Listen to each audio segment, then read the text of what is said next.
43 million Americans are preparing to resume payments on their federal student loans in October with no debt relief on the way.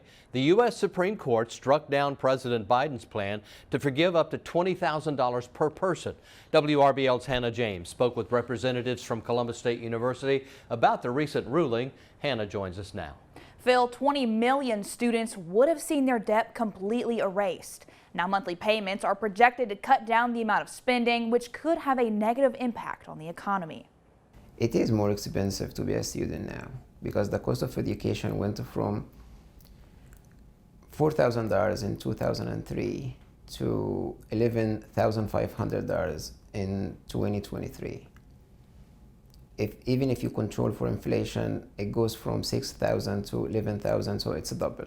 The average student loan debt sits above $37,000. The burden will fall disproportionately on people in the lower and middle income quartiles, with around $43,000 average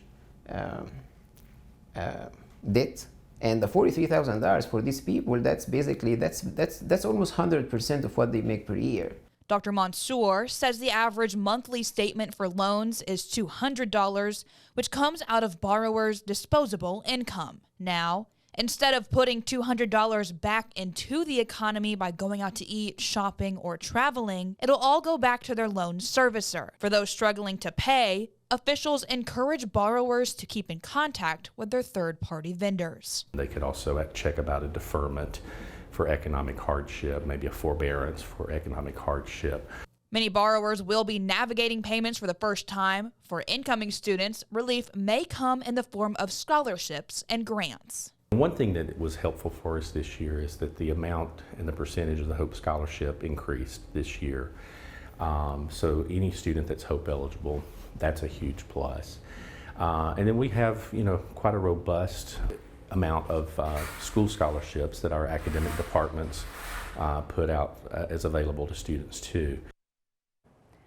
Phil, Dr. Hawkins also recommends borrowers to familiarize themselves with their loan servicers. The quickest way to get up to date with the status of your loans is by going to studentaid.gov. Back to you. Thank you so much, Hannah. Dr. Mansour says credit card payments with higher interest rates added on to student loan repayments could trigger bankruptcies for some medium to low income borrowers.